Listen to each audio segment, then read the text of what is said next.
চোর গরু চুরি করে হজম করতে না পেরে অবশেষে ছেড়ে দিল গরু। ঘটনাটি ঘটেছে ক্রান্তি ব্লকের মহুয়াতলায় সামাদুল হকের বাড়িতে। সামাদুল হক পেশায় একজন দিনমজুর। সামাদুল হকের একটি গাভী ছিল, সেটার বর্তমান বাজার মূল্য হিসেবে 15 থেকে 20,000 টাকা। কোথায় আসে চোরের ধর্ম নেই, তাই এই গরিব মানুষটির গাভীটিও চুরি করতে ছাড়ল না। শুক্রবার রাত 1টা নাগাদ সেই গাভীটি চুরি হয়ে যায়। কিছুক্ষণ পর সামাদুল হক উঠে দেখে গোয়াল ঘরে আর গাভী নেই। দেখে চোখ যেন কপালে, দুঃখে ভেঙে পড়লেন গোটা পরিবার। গৃহপালিত পশু শুধু টাকার জন্যই যে সেটা নয়, গৃহপালিত পশু বাড়িতে থাকলে তার সাথে একটি মায়া অন্যরকম হয়ে যায়। তারপর শনিবার থেকেই সেই গরুটিকে খোঁজাখুঁজি শুরু, কিন্তু কোনো খোঁজ পাওয়া যাচ্ছে না। তবে সামাদুল হক এলাকার সকল ছেলেদের বলে যে আমার একটি গরু হারিয়েছে, আপনারা যদি সহায়তা করেন তাহলে অবশ্যই আমি গরুটির খোঁজ পাবো। ঠিক সেরকমই হলো। চোর গরুটিকে হজম করতে না পেরে গরুটিকে রাজাডাঙ্গা অঞ্চলের উত্তর মাঝগ্রাম এলাকায় রাতে একটি ধান খেতে গরুটিকে ছেড়ে দিয়ে চলে যায়। রাজাডাঙ্গা অঞ্চলের উত্তর মাঝগ্রাম এলাকার স্থানীয় বাসিন্দা আবু বক্কর সিদ্দিক, উনি শনিবার ভোরে মসজিদ যাওয়ার পথে চাষের জমিতে গরুটিকে দেখতে পায়।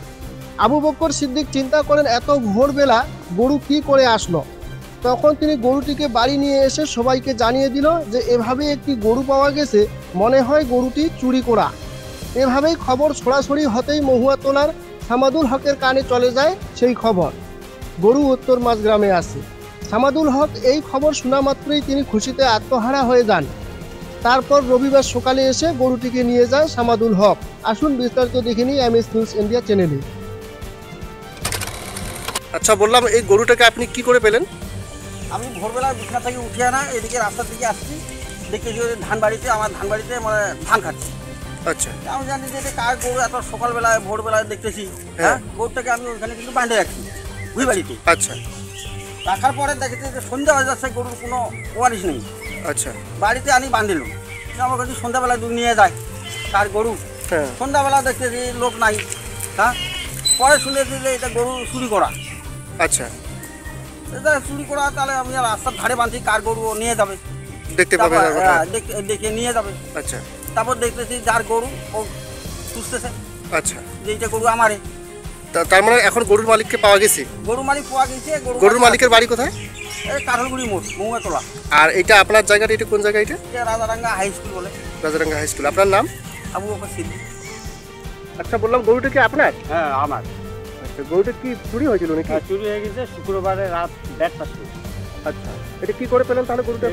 খোঁজাখুঁজি করলাম বাড়িতে, মানে সেদিন রাত্রিবেলায় তো বাইকের ছেলেকে বললাম বাইকটা সম্পূর্ণ রাস্তা দিয়ে খোঁজাখুঁজি করলাম, করার পরে তো পাইলাম না।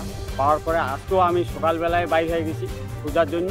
সে খুঁজতে একজন বললো যে অমুকের বাসায় একটা গরু ধরছে, ধরার পরে ধান নাকি খাইছে, ধান ক্ষেত থেকে নিয়ে আসে। আসার পরে যোগাযোগ করে আমার নম্বর পেয়ে আমাকে ফোন করলো। ফোন করার পরে আমি তখন ধুদিবস্তিতে ছিলাম খোঁজার জন্য। আচ্ছা, ওই ধুদিবস্তি থেকে এইখানে আইসা দেখতেছি আমাদের এই গরু। ও, আপনার এই গরু নাকি? হ্যাঁ, এই তো এই অবস্থায় খুশি হয়ে গেলাম। খুশি হওয়ার পরে এই যে গরুটাকে আপনার হাতে তুলে দিল? হ্যাঁ, তুলে দিবে এবং এখনো দেয়নি, এখন এই তুলে দিই। আচ্ছা, আচ্ছা, আপনার নাম? আমার নাম সামাদুল হক। আর বাড়ি কোথায় আপনার? বাড়ি আমাদের ধারমাঝগ্রাম, ক্রান্তি, মহুয়াতলা। ঠিক আছে। এখন এই যে গরুটা পেয়ে আপনি কত খুশি হয়ে গেছে? ধন্যবাদ। আমাদের চ্যানেলের পক্ষ থেকে সকলকে জানাই আন্তরিক শুভেচ্ছা এবং অভিনন্দন। আমাদের চ্যানেলে প্রতিনিয়ত খবর পেতে আমাদের এমএস নিউজ ইন্ডিয়া চ্যানেলটি সাবস্ক্রাইব এবং ফলো করে পাশে থাকবেন। সুস্থ থাকুন, ভালো থাকুন। এমএস নিউজ ইন্ডিয়া চ্যানেলের পর্দায় চোখ রাখুন। আবার আসতেছি পরের খবরে।